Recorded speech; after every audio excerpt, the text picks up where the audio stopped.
Alhamdulillahirabbil alamin. Wassalatu wassalamu ala asrofil anbiya'i wal mursalin sayyidina wa maulana Muhammadin wa ala alihi wa sahbihi ajmain. Rabbi shrah li sadri wa yassir li amri wahlul 'uqdatam min lisani yafqahu qawli. Amma ba'd. Bapak Ibu yang dirahmati Allah, semoga teman pagi hari ini diijabah, dibarokahi oleh Allah SWT, mendapatkan ilmu yang barokah di dunia wal akhirah, dan semoga dapat aplikasikan dalam kehidupan kita sehari-hari. Namun tak lupa panjatkan puji syukur kehadirat Allah SWT atas nikmat dan rahmatnya yang telah diberikan kepada kita semua, yang tak henti-hentinya nikmat itu, dan sudah sebagai kewajiban kita untuk selalu berdoa Allah. Salawat dan taslim tak lupa kita panjatkan, kita sanjungkan kepada junjungan kita Nabi besar Muhammad SAW. Semoga kita termasuk yang insya Allah di akhir nanti mendapatkan syafaat. Alhamdulillah, amin ya rabbal alamin. Saudara yang dirahmati Allah, bahwa pertemuan kita pada hari ini melanjutkan pertemuan kita sebelumnya, yaitu kajian untuk bab 21, yaitu solihin, tentang tolong-menolong dalam kebajikan dan takwa, bagaimana yang sudah disampaikan pada beberapa minggu sebelumnya. Dan sedikit saya juga mengulang kembali pada ayat yang menjadikan dasar untuk tolong-menolong dalam kebajikan adalah A'udzubillahi minasyaitonir rajim, wa ta'awanu 'alal birri wat taqwa wa la ta'awanu 'alal ismi wal 'udwan wattaqullaha innallaha shadidul 'iqab. Dan tolong-menolonglah kamu dalam mengerjakan kebajikan dan takwa, dan jangan tolong-menolong dalam perbuatan dosa dan pelanggaran.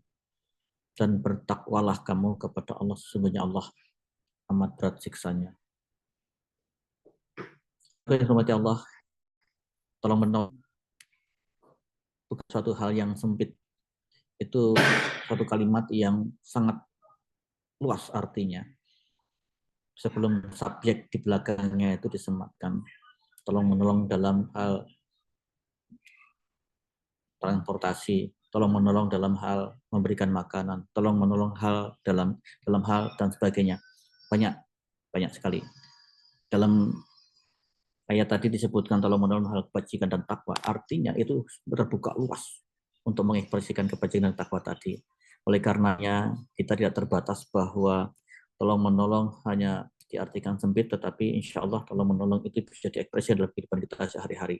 Itu perintahnya, sehingga semoga kita bisa implementasikan kehidupan kita sehari-hari. Baik, tidak perlu panjang lebar lagi, kita akan lanjutkan kajian kita pada hari ini yang akan disampaikan oleh Ustadz Salman Al-Faridzi. Pada Ustadz, kami persilahkan. Monggo. Tes suara kedengaran? Alhamdulillah. Bismillahirrahmanirrahim. Assalamualaikum warahmatullahi wabarakatuh. Alhamdulillahil wahidil qahhar, al-azizil ghaffar, mukawwiril laili 'alan nahar, tadhkiratan liulil qulubi wal absar, wa tabsiratan lidzawil albabi wal i'tibar.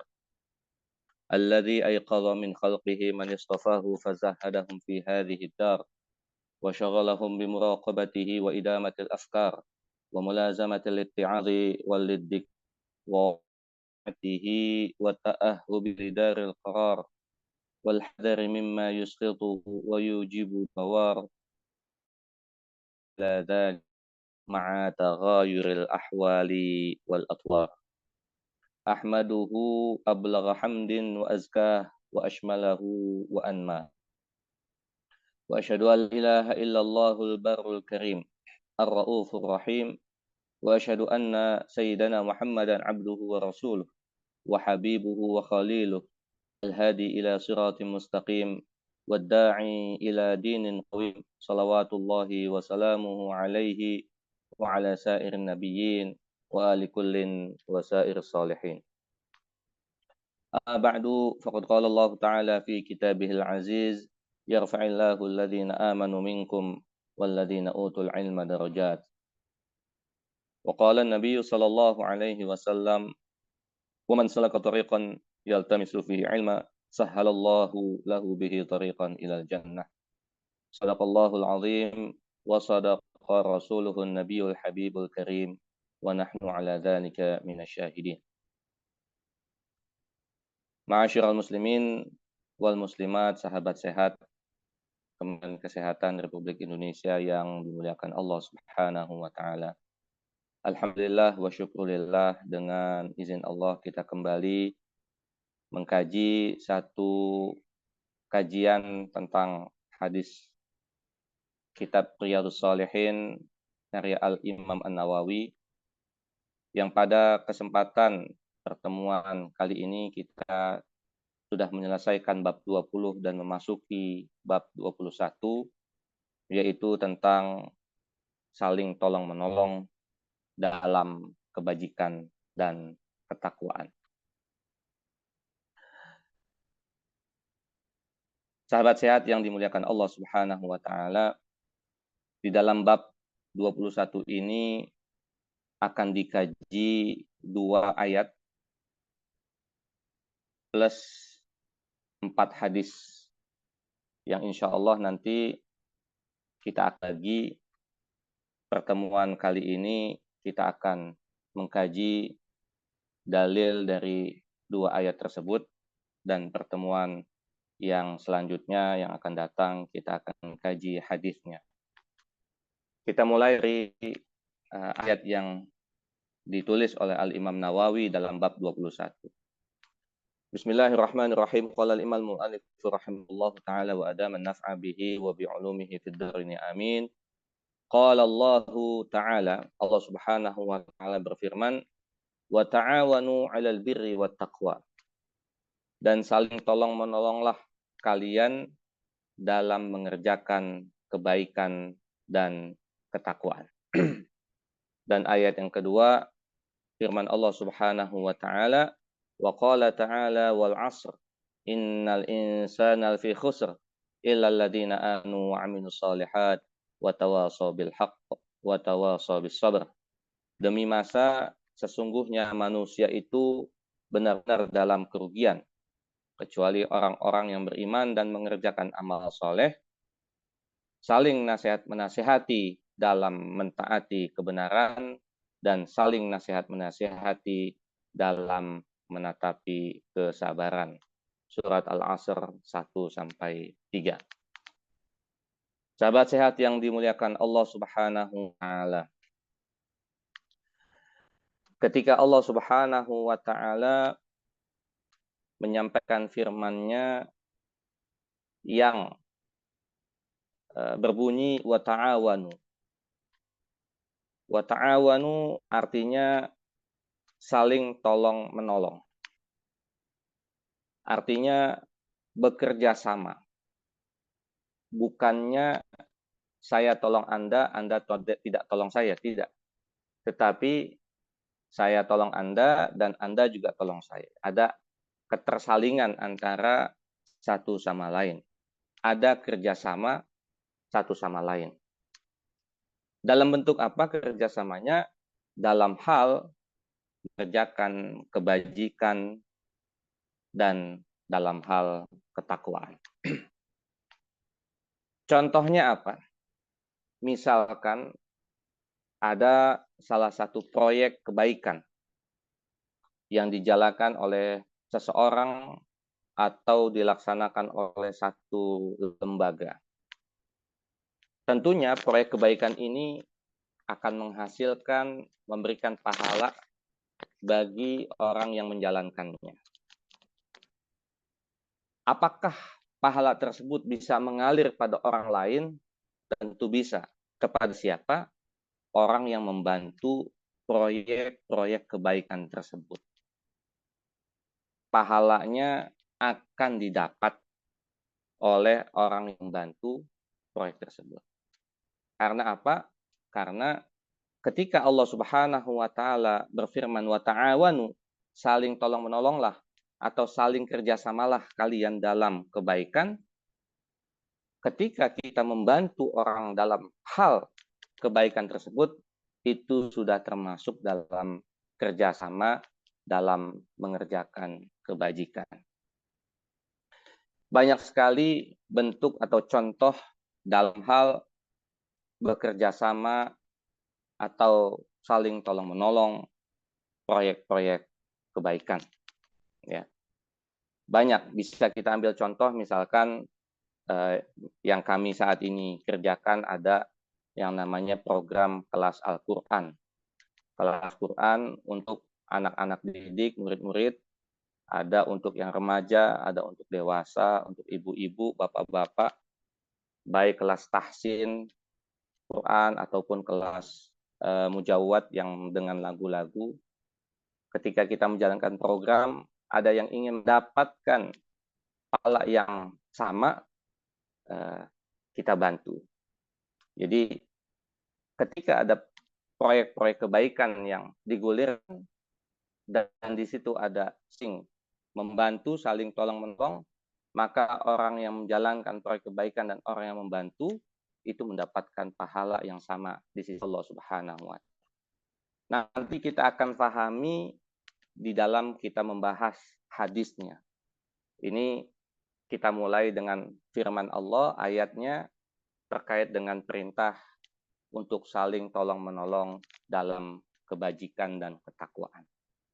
Jangan kebalikannya, tolong-menolong dalam hal keburukan. Wala ta'awanu 'alal ismi wal 'udwan. Jangan saling tolong-menolong dalam dosa dan permusuhan. Kenapa? Karena dosanya atau balasannya juga akan didapatkan bagi orang yang memberikan pertolongan atau kerjasama dengan hal tersebut dalam hal dosa dan permusuhan.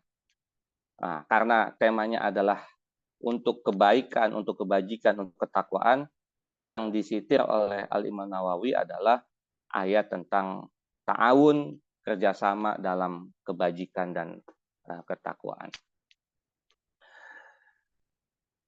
Kemudian dalam surat Al-Asr, ya, tadi contohnya sudah saya sampaikan ya, terkait dengan jika ada proyek kebajikan, kemudian dibantu oleh orang lain atau lembaga lain, maka orang yang membantu tersebut termasuk dalam ta'awun, dalam kerjasama, dalam berbagai macam proyek kebaikan. Nah, ketika kita membaca ayat surat Al-Asr, ayat yang selanjutnya, surat selanjutnya, Allah Subhanahu wa Ta'ala berfirman dengan salah satu nama waktu, wal asr, demi masa.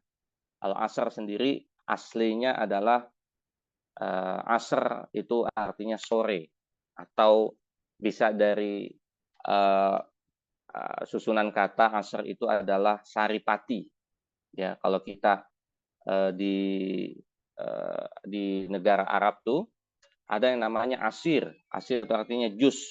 Ya, artinya saripati dari buah, jus buah. Jadi wal asr, demasa, kalau terjemahannya salah satu makna juga adalah Allah Subhanahu wa Ta'ala bersumpah dengan saripati waktu.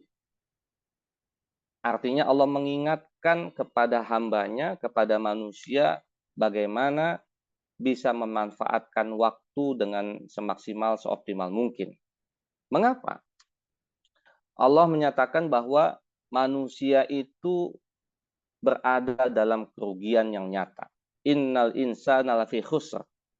Sesungguhnya manusia itu benar-benar lafi, ya, benar-benar ada tekanan di sini. Khusrin, kerugian, baik kerugian yang sifatnya kecil maupun yang besar. Kita sebagai manusia semuanya dalam kondisi rugi. Lafi khusr. Nah, ketika Allah Subhanahu wa Ta'ala menyatakan manusia dalam kondisi rugi, benar-benar berada dalam kerugian, Allah berikan pengecualian. Pengecualian yang disampaikan ada 4 hal. Yang mana keempat hal ini atau keempat pionir ini terlepas dari kerugian yang Allah Subhanahu wa taala paskan. Yang pertama adalah alladzina amanu, orang-orang yang beriman. Kita mudah-mudahan termasuk orang yang beriman, iman kepada Allah, iman kepada malaikat, iman kepada nabi dan rasul, iman kepada kitab suci yang diturunkan, iman kepada yaumil akhir, dan iman kepada qada dan qadar. 6 hal menjadi fondasi keimanan kita yang terangkum dalam sebutan rukun iman. Iman saja tidak cukup. Kenapa? Karena yang namanya musuh kita, iblis yang nyata, itu dia percaya kepada Allah. Dia beriman kepada Allah. Dia tahu Allah, bahkan dialog dengan Allah ketika masih di surga. Tetapi iblis membangkang. Iblis tidak melakukan amal-amal soleh. Makanya iman harus diikat dengan wa'amilus solihat, dengan amal-amal soleh. Jadi pengecualian tersebut bukan hanya kepada orang-orang beriman dan juga yang mengerjakan amal soleh. Orang beriman yang beramal soleh. Nah, amal soleh inilah pengikat dari keimanan. Orang beriman saja ya seperti iblis, tapi iblis membangkang. Dia tidak mau patuh bermaksiat kepada Allah Subhanahu wa taala. Kalau kita mengikuti langkah-langkah iblis, bisa jadi kita beriman tapi setuju atau menjadi pengikutnya iblis. Tapi kita dengan melakukan amal soleh, mengerjakan perbuatan kebaikan, semoga kita terhindar dari bisikan dan langkah-langkah syaitan. Makanya disebutkan di ayat ini, pengecualian illalladzina amanu, ketika manusia dicap sebagai orang-orang yang merugi, benar-benar dalam kerugian, kecuali orang-orang yang beriman, orang-orang yang dengan keimanannya itu melakukan amal-amal soleh. Bukan hanya itu saja, diikat pula dengan tema kita watawasau bil haq, saling nasihat menasihati dalam kebenaran. Artinya apa?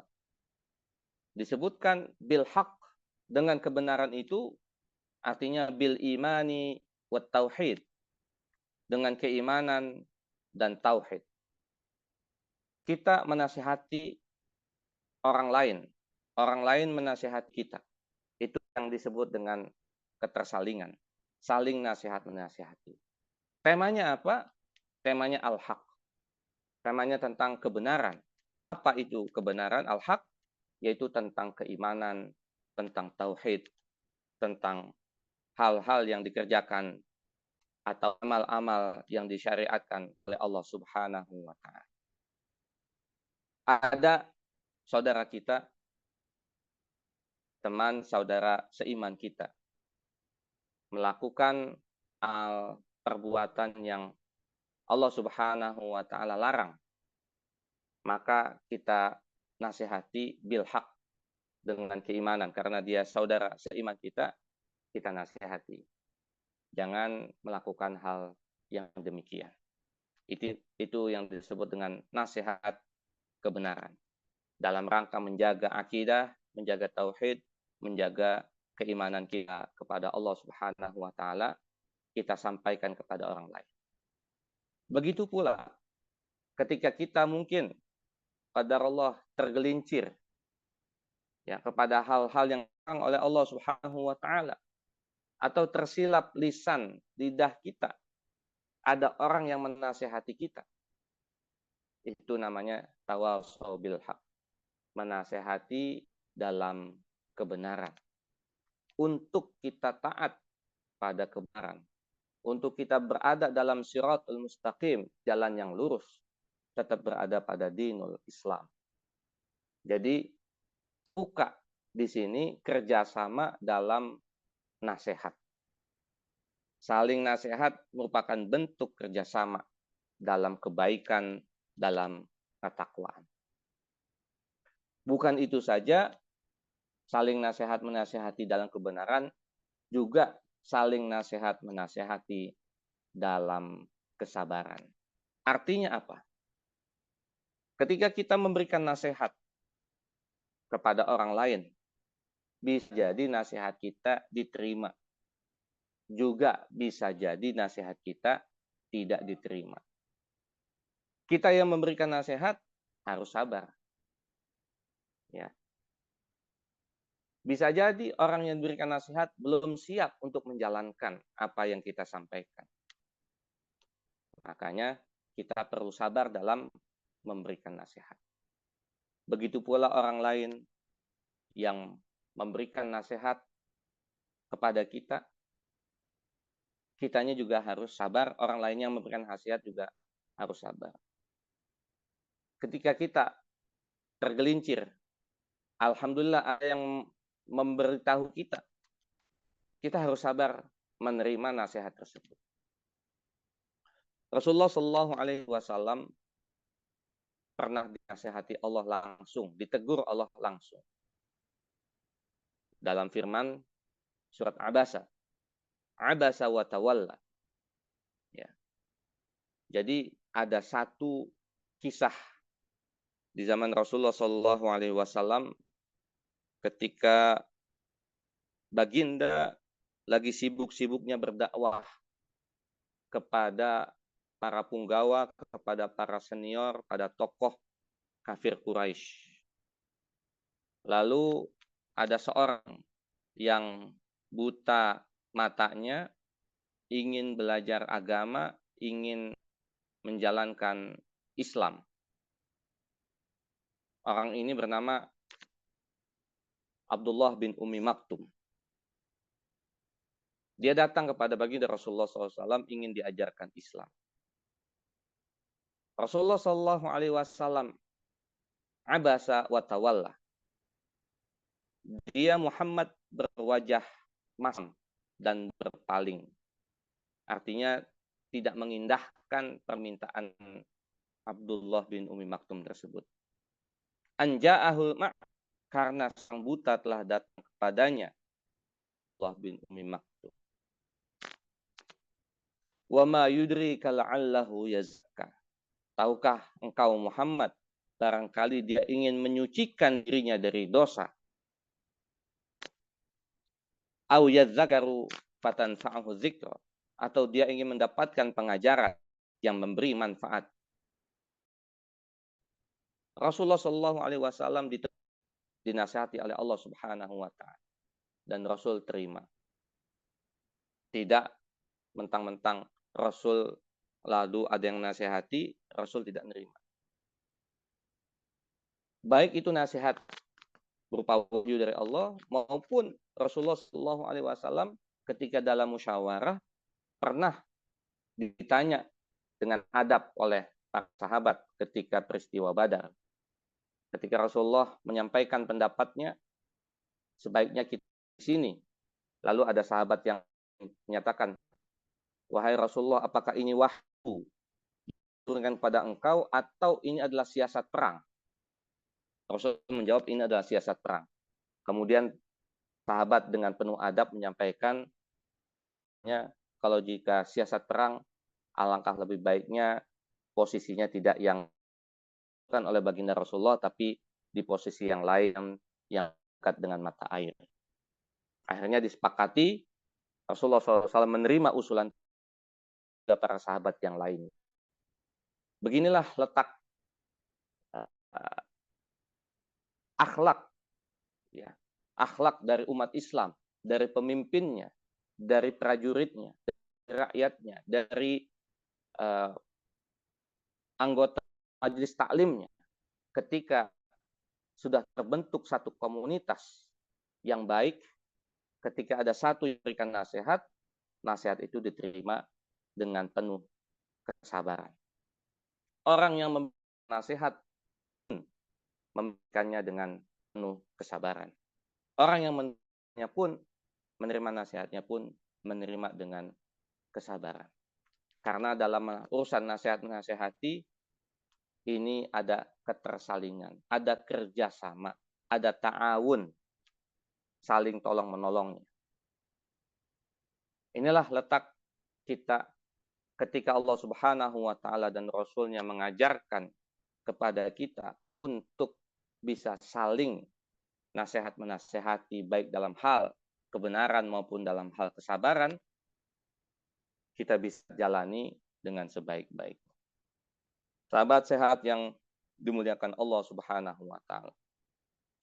Makna dari sabar juga adalah kita sabar dalam taat kepada Allah Subhanahu wa Ta'ala. As-sabru bit-tha'ah. Kita menjalankan kewajiban. Salat 5 waktu, puasa Ramadan, membayar zakat, berangkat haji, itu merupakan perintah kewajiban. Kita jalani dengan penuh kesabaran dalam rangka taat kepada Allah. Perbuatan bukan hanya kewajiban, ada juga yang sunnah. Memberikan sedekah, infak, salat sunnah, rawatib, salat sunnah tahajud, salat sunnah duha, dan lain sebagainya. Ada puasa sunnah, Senin Kamis, puasa sunnah, Ayyamul Bid, dan lain sebagainya. Ada umroh, ada hal-hal tilawatul Quran dan perbuatan baik yang lainnya, perbuatan amal kebaikan yang lainnya, amal ketaatan yang lainnya. Kita sabar dalam menjalankan ketaatan tersebut. As-sabru bit-tha'ah. Sabar dalam menjalankan ibadah, ketaatan kepada Allah Subhanahu wa Ta'ala. Ada juga as-sabru 'alal ma'siyah. Sabar dalam menanggulangi kemaksiatan, menghindari kemaksiatan. Di hadapan kita ada orang yang melakukan perbuatan maksiat. Perbuatan tersebut dari sisi enak atau tidak enak, mungkin dianggap hal yang enak, hal yang ya mengenakan lah. Tapi itu adalah perbuatan yang dilarang oleh Allah Subhanahu wa Ta'ala. Misalkan mengambil bukan barang milik sendiri, barang orang lain, mencuri. Itu adalah perbuatan maksiat. Di hadapan kita ada barang bukan barang kita, tapi kita ambil. Itu namanya mencuri. Tapi ketika kita mencegah atau sabar untuk tidak melakukan perbuatan tersebut, masuk dalam kategori sabar. As-sabru 'alal maksiyah. Di hadapan kita mungkin ada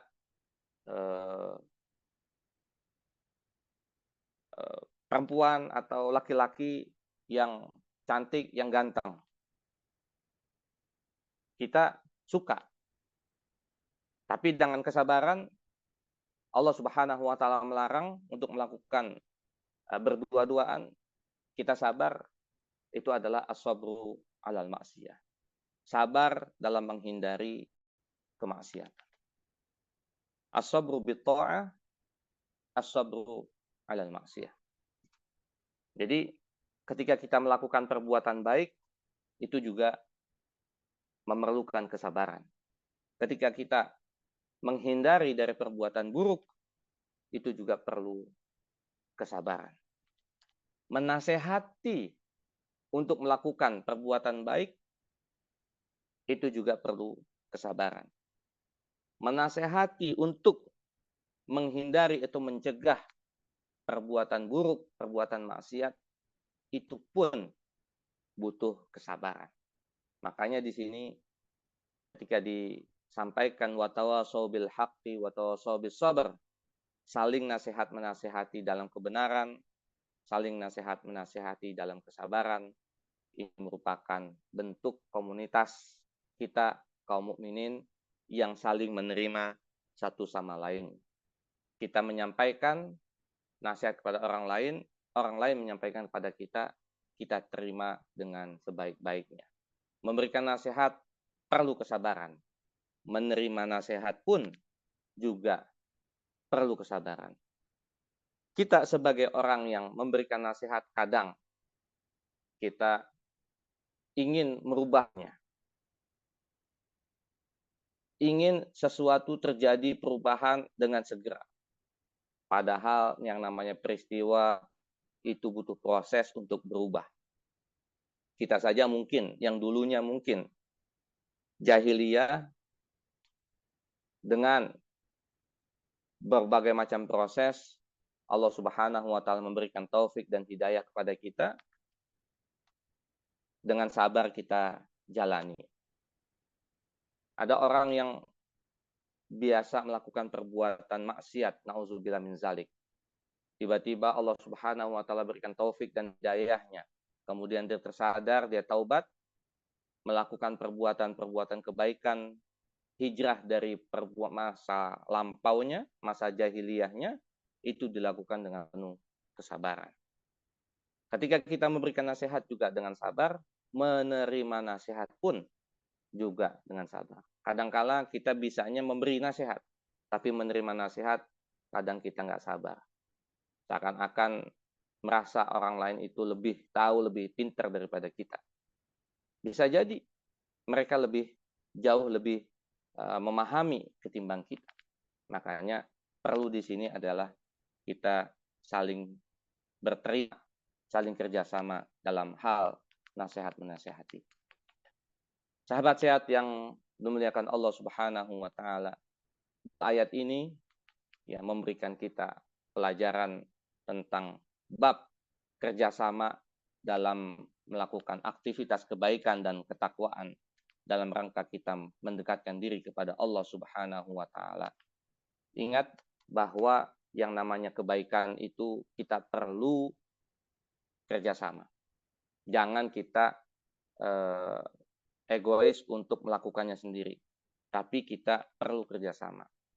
Berbagai macam kebaikan yang ada kita sampaikan bagi orang yang ingin memiliki saham kebaikan, insya Allah dengan pola kerjasama ini pahalanya dapat mengalir kepada masing-masing orang.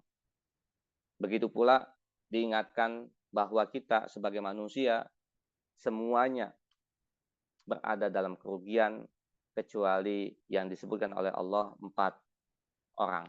Orang-orang yang beriman yang mereka melakukan amal soleh dan mereka saling menasehati dalam kebenaran juga dalam kesabaran. Al-Imam Asy-Syafi'i rahimahullahu ta'ala menyampaikan satu statement. Intinya adalah bahwa manusia atau kebanyakan manusia fi ghaflatin. Mereka banyak lalai. Dalam hal apa? Dalam hal mentadaburi surat Al-Asr ini. Surat Al-Asr yang hanya 3 ayat yang mungkin kita sering baca. Kebanyakan manusia itu lalai dalam memahami atau menghayati makna-makna dari surat Al-Asr. Padahal surat Al-Asr ini oleh Al-Imam Syafi'i dikatakan bahwa ini sudah cukup untuk memberikan bekal kehidupan kita. Dinilai ini mungkin 1/4 atau 1/3 bahwa ketika kita memang benar-benar menjalankan apa yang disampaikan Allah dalam surat Al-Asr ini, kita sudah membawa 1/3 atau 1/4 bekal kehidupan kita untuk menjalani kehidupan di dunia, untuk sebagai bekal nanti di akhirat. Karena manusia kalau nggak untung dia rugi. Disebutkan di sini rugi kecuali, nah kita berada di dalam pengecualian tersebut berarti kita bukan termasuk golongan yang merugi, tapi kita termasuk golongan orang-orang yang beruntung. Qad aflahal mu'minun. Ya, tunggu beruntung orang-orang mukmin. Ya. Kan di sini yang kerugian kecuali orang beriman, berarti orang beriman termasuk orang-orang yang beruntung. Mudah-mudahan dengan kita memahami tema ini saling kerjasama, saling tolong-menolong dalam hal kebajikan dan ketakwaan. Kita bisa sharing kebaikan-kebaikan kepada orang lain, kita mendapatkan pahala yang sama dengan orang yang mengerjakannya. Walaupun kita tidak menjalankannya. Tapi karena kita memberikan bantuan, kita saling menolong, tolong-menolong untuk mengerjakan kebaikan, maka kita mendapatkan pahala yang sama dengan orang yang menjalankan kebaikan tersebut. Dan salah satu contohnya nanti kita akan bahas dalam kajian hadis yang akan kita kaji pada pertemuan yang akan datang. Demikian, mudah-mudahan bermanfaat bagi diri Al-Fakir dan sahabat sehat semuanya. Semoga Allah Subhanahu wa taala memberikan kemudahan kepada kita dalam menjalankan kebajikan di masa yang akan datang. Wallahu a'lam bishawab. Aqulu qouli hadza wa astaghfirullah li wa lakum. Kurang lebihnya mohon maaf. Wassalamualaikum warahmatullahi wabarakatuh. Waalaikumsalam warahmatullahi wabarakatuh. Terima kasih atas penjelasannya, terutama yang berkaitan dengan membedah ayat surat Al-Asr ayat 1 sampai 3 tadi. Di situ Allah bersumpah demi waktu, artinya mengingatkan benar-benar nih waktumu betul-betul dihitung nih. Ya, terutama yang jelas spesifikasinya Allah tegaskan di situ, yang beruntung nanti adalah orang-orang yang betul-betul beriman dan juga mengerjakan amal soleh dan saling menasihati. Dan ini sumpah Allah itu mengingatkan kembali demi masa. Dan wal asri ketika waktu asar di situ menunjukkan kebesaran di antara ketika Allah tenggelamkan siang ke dalam malam.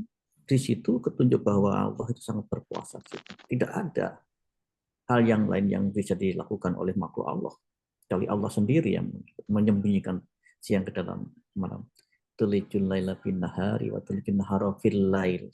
Jadi sembunyikanlah di situ. Itu bentuk kekuasaan yang luar biasa yang tidak bisa diganggu gugat di depan mata kita. Jadi wal asri di waktu sore. Jadi demi masa diingatkan kembali bahwa perbedaan waktu ini menjadi hal yang penting untuk diingatkan bagi orang-orang yang beriman. Yang kedua adalah orang yang beriman. Jadi kenapa bukan orang yang Islam saja, tapi memang kita tahu sendiri Islam KTP dan betul-betul orang yang beriman itu sangat berbeda, sehingga orang yang akan nantinya mendapatkan rahmat Allah adalah yang betul orang yang beriman, bukan orang yang Islam yang beriman. Jadi tentunya bahwa untuk beriman tentunya jadi Islam duluan. Baik, Bapak Ibu rahmati Allah, saya akan membuka diskusi. Silakan bila ada yang ingin ditanyakan berkaitan dengan hal ini. Sambil menunggu teman-teman mungkin untuk mencari pertanyaan yang perlu didiskusikan yang berkaitan dengan masalah topik yang kita bahas. Ada satu hal mungkin saya ingin mohon penjelasan lebih dalam, Ustadz. Yang pertama adalah apakah itu saling sedekah, apakah saling menasihati. Ada urutan-urutan yang jelas yang ditegaskan bahwa yang pertama nasihatilah kepada keluargamu sendiri. Atau bantulah dengan keluargamu sendiri. Nah, keluarga itu juga asumsinya juga ada beberapa hal. Anak kandung, apakah termasuk itu bagian yang nomor satu. Kemudian ada keluarga, kakak kandung, keluarga kandung, gitu, kakak, adik, dan seterusnya. Urutannya seperti itu. Apa kemudian keluarga yang jauh, itu dikatakan termasuk hal yang diutamakan. Gitu. Kemudian yang kedua adalah tetanggamu. Yang berikutnya adalah yang saudara-saudara kita yang lain. Nah, urutan-urutan ini apakah memang menjadi satu tekanan yang wajib? Seakan-akan seperti itu. Oh, kita berbuat baik orang-orang lain dulu yang kita nggak kenal, tetapi padahal kita mengabaikan keluarga kita. Nah, ini mohon penjelasan soal ini tentang mana yang prioritas. Karena Allah mengatakan bahwa kalau terdekatmu, ada keluargamu dan sebagainya. Ini hadis Rasulullah juga mengatakan demikian. Mohon penjelasannya Ustaz. Mudah-mudahan teman-teman juga sudah menyiapkan jawab pertanyaan, bisa lewat chat langsung chat ataupun juga pertanyaan langsung. Mohon penjelasan Ustaz. Terima kasih. Ya, terima kasih atas komentarnya Pak Yai. Wallahu alam. Memang sedekah atau infak bisa dikatakan babnya masuk bab-bab nasihat ya. Tapi bisa juga masuk bab yang lain, tergantung nanti dari hal tujuannya. Ketika kita melakukan aktivitas kebaikan bernama sedekah ya. Sedekah mengeluarkan sebagian harta terbaik kita untuk orang lain. Ya. Untuk orang lain ini kepada siapa? Ya.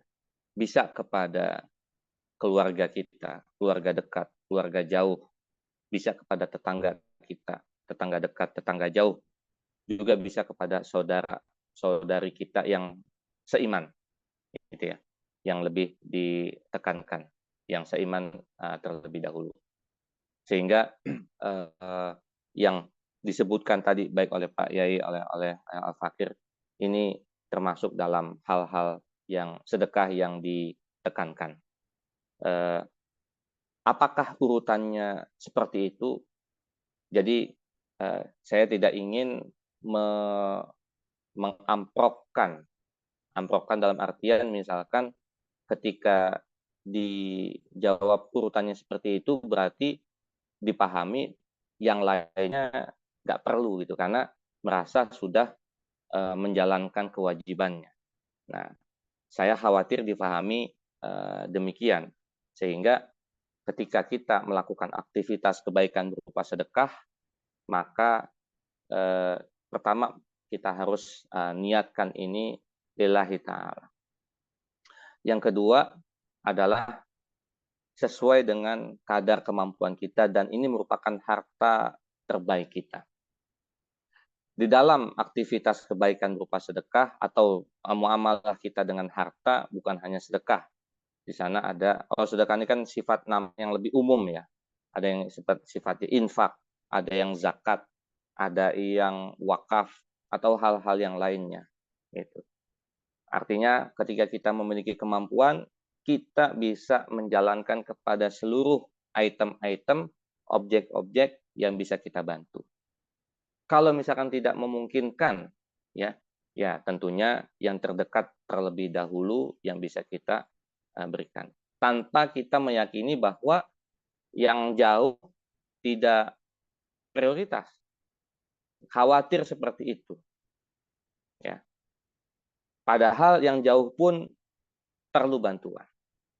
Kita ngambil contoh misalkan. Beberapa hari yang lalu kita mendengar berita informasi saudara kita di Maroko ya terkena gempa dahsyat.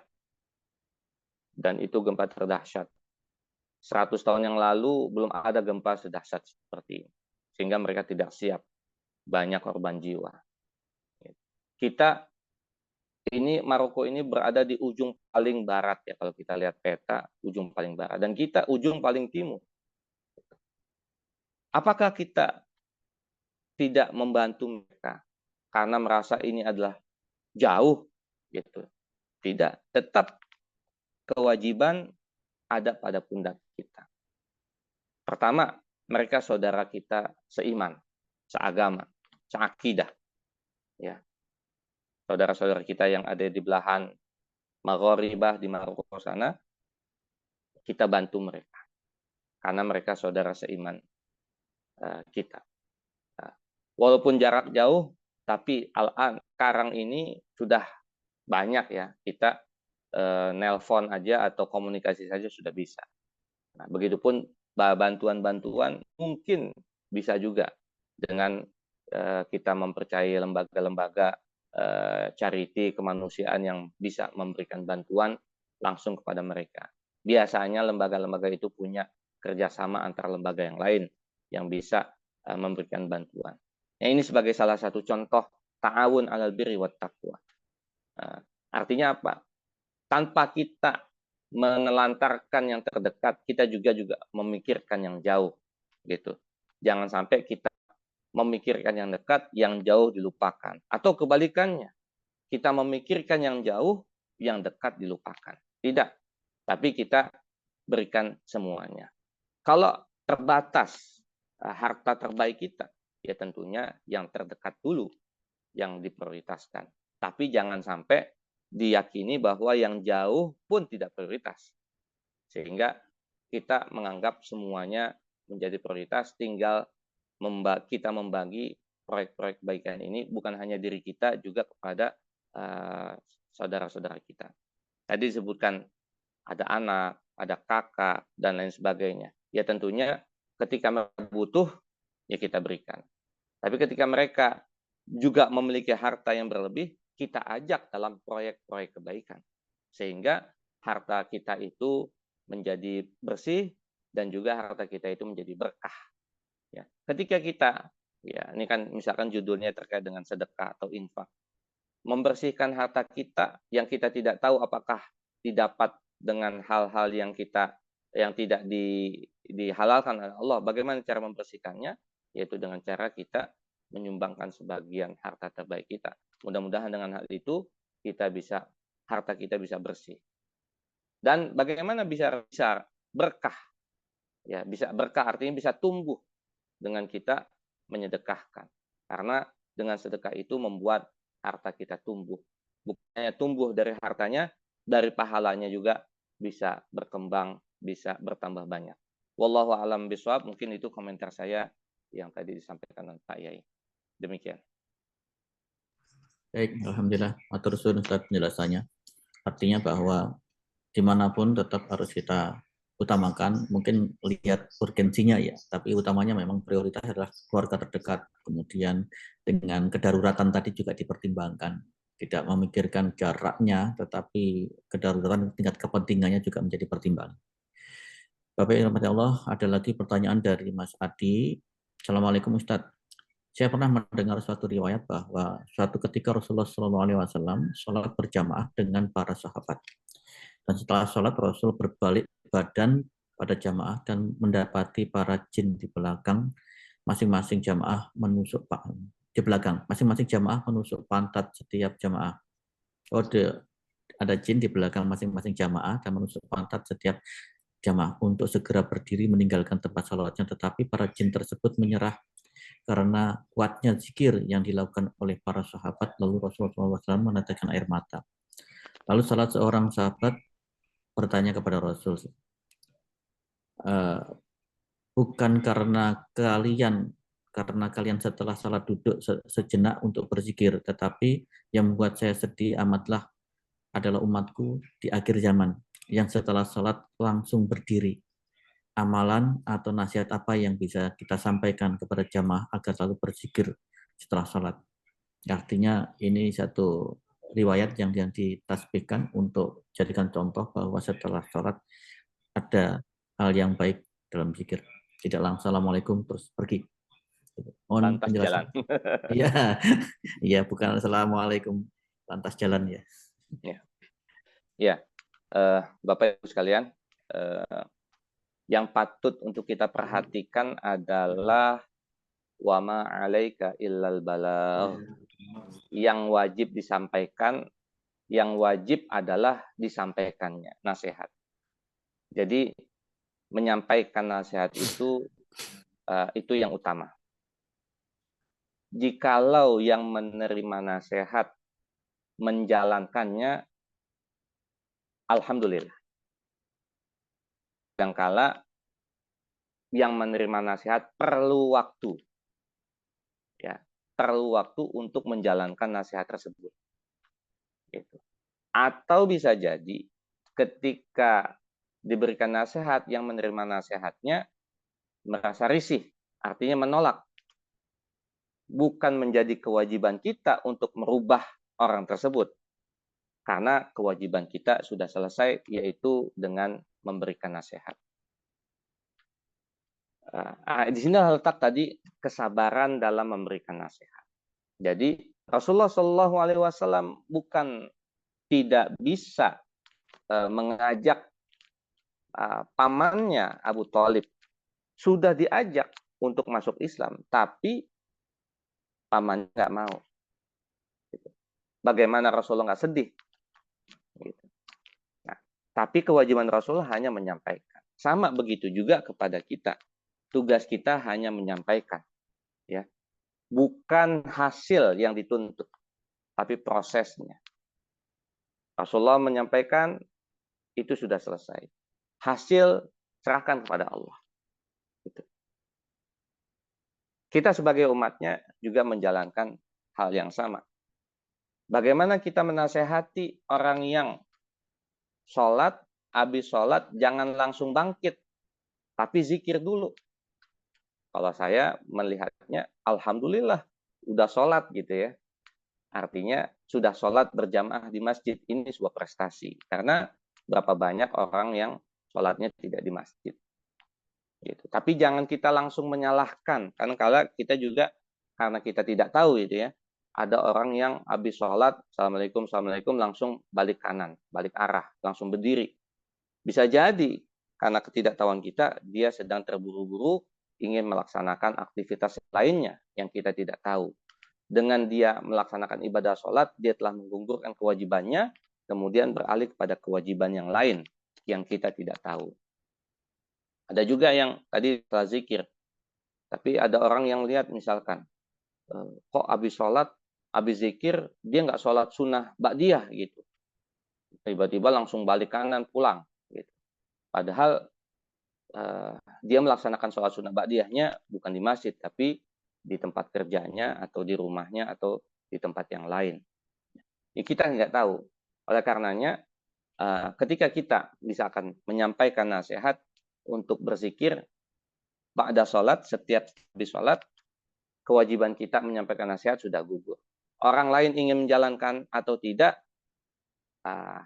kembali kepada orang tersebut. Jangan kita memaksakan kehendak kita. Karena kita tidak tahu, bisa jadi orang yang bangkit dari tempat duduknya tidak berzikir, dia dalam jalannya berzikir. Karena zikir itu nggak harus ya duduk, tapi bisa sambil berjalan, sambil nyopir, sambil melakukan aktivitas-aktivitas yang lainnya. Wallahu a'lam bishawab. Alhamdulillah, terima kasih Ustaz atas penjelasannya. Ini intinya adalah nasihat ya. Jadi memang banyak bahkan menyerempet soal perdebatan bid'ah dan sebagainya yang di sini ini memang menjadi persoalan karena satu untuk sunnah. Jadi kalau itu memang baik dan ada kesempatan untuk berpikir, lakukanlah. Jujur kalau saya memang saya lakukan secara rutin. Jadi walaupun dikatakan apakah itu wajib Pak? Ya namanya juga sunnah. Jadi zikir pun sambil berjalan Anda mengatakan Anda membaca subhanallah alhamdulillah wala ilaha illallah Allahu akbar, boleh, monggo. Jadi mungkin barangkali juga ada dalil yang lain. Bersegeralah untuk mencari rezeki, bertebarlah di muka bumi. Jadikan alasan juga untuk tidak berzikir kadang-kadang seperti itu. Dan memberikan nasihat itu juga satu amalan yang tadi saya sebutkan di dalam surat Al-Asr tadi. Itu satu hal yang mendasar. Itu bentuk baik keimanan kita. Saya kira itu mungkin saya saling mohon maaf.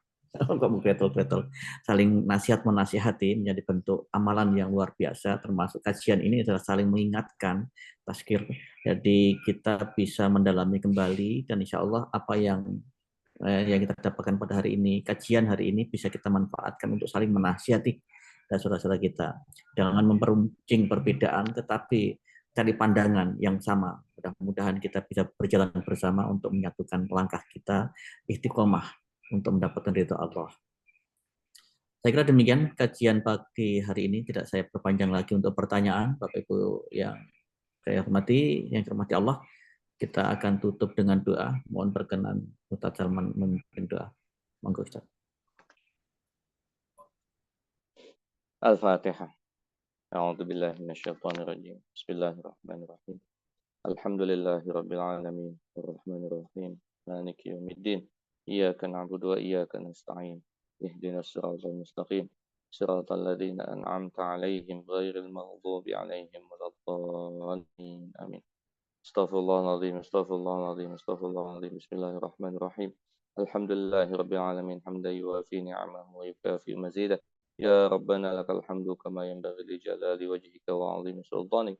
Allahumma salli ala Sayyidina Muhammad wa ala ali Sayyidina Muhammad.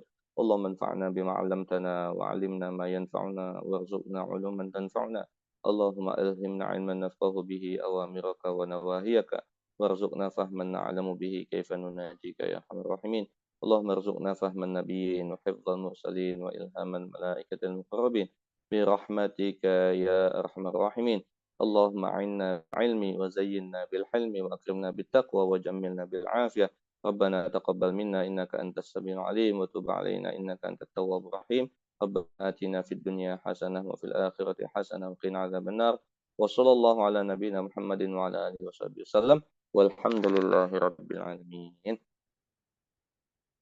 Alhamdulillahirrahmanirrahim. Semoga doa yang kita panjatkan bersama dijawab oleh Allah dan dimudahkan semua urusan kita pada hari ini, dan semoga aktivitas pada hari ini mendapatkan ridha Allah. Dan terima kasih Allah, saya selaku moderator mohon maaf atas segala khilaf dan salah, dan mari kita tutup pertemuan kali ini dengan bacaan subhanakallahumma wa bihamdika asyhadu an la ilaha illa anta astaghfiruka wa atubu ilaik. Assalamualaikum warahmatullahi wabarakatuh. Terima kasih Bapak Ibu sekalian.